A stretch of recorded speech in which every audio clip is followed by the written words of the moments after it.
Lesson 2. Leadership and Service. Some leaders will depend on their positions to force others to submit to their demands. Not so with great leaders.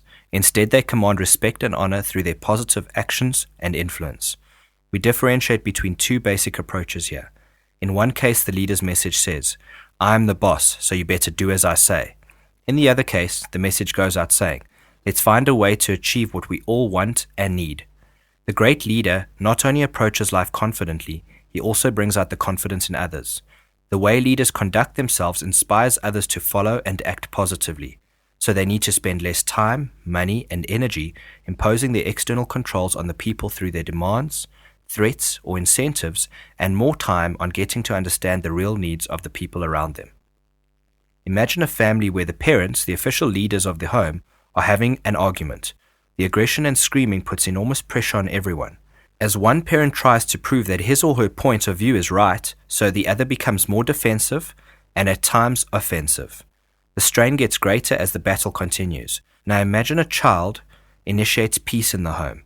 He gets the parents to stop shouting for a moment with the simple plea, "Please stop fighting," regardless of whether the child understands it or not. At that moment, he assumes the leadership role as his initiative shows the way forward.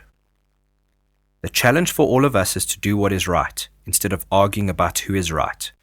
In every situation that warrants improvement, you must choose to be a part of the solution, or you will gradually become part of the problem.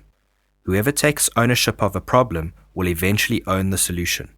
And since the world is full of problems, the potential to own the solutions to our problems is abundant.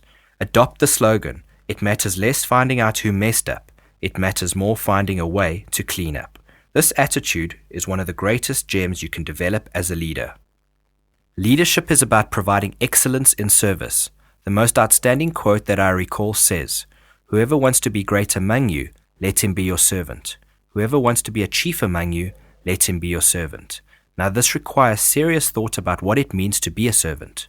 For a simple explanation, I edited a note from the Houston, Texas Police Department. It reads, "People may be unreasonable, illogical, and self-centered. Love them anyway. If you do good, some people will accuse you of selfish, ulterior motives. Do good anyway. If you are successful, you will win many false friends and true enemies. Succeed anyway. Honesty and frankness could make you vulnerable. Be honest anyway. The good you do today may be forgotten tomorrow. Do good anyway. The biggest people with the biggest ideas can be shot down by the smallest people with the smallest minds. Think big anyway. People favor underdogs but follow top dogs. Fight for the underdogs anyway. What you spend your years building may be destroyed overnight. Build anyway. Give your best and you may get kicked in the teeth. Give the best you've got anyway. You could well find that less than 3% of the world's population provides the direction and the solutions created by more than 97% of the world's population. When you scrutinize the attitudes portrayed in the note from the Houston, Texas Police Department, you'll be able to identify the attitudes or mindsets that cause the world's problems, as well as those that provide our solutions. Our world has too many insecure leaders who have to bring people down to help themselves look good. Mark Twain said, "Great things can be achieved if you do not care about who gets the credit." Self-serving leaders depend on force, cunning, and manipulation to bully people into submission. Ironically, the majority of people strive to feel good about their lives through the accumulation of accolades and wealth, and miss the true rewards in life. Serving leaders go about their daily business of life with respect and compassion for others. Conscience-bound, their commitment to do the right thing is evident in most situations, winning the respect of others.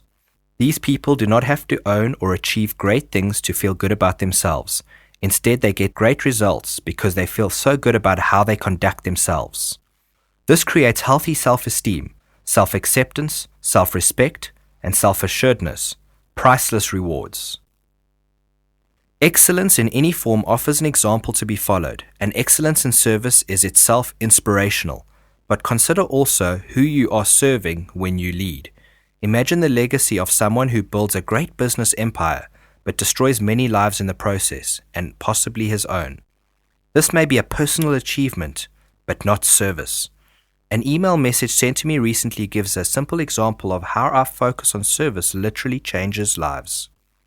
John D. Rockefeller Sr., at the age of 53, was among the richest men on earth. But his relentless pursuit of money took its toll on his health. With an income of over $1 million per week, he lost all his hair and could only eat crackers and milk. Then Rockefeller began using his vast wealth to benefit others. As he turned his thoughts from making money to the good that money could accomplish, his health improved. He began to sleep, to eat normally, and to enjoy life in general, writes Dr. Macmillan, author of None of These Diseases. He adds, into the soul of Rockefeller came refreshing streams of love and gratitude from those whom he was helping. The billionaire's health changed so radically that he lived to the age of 98.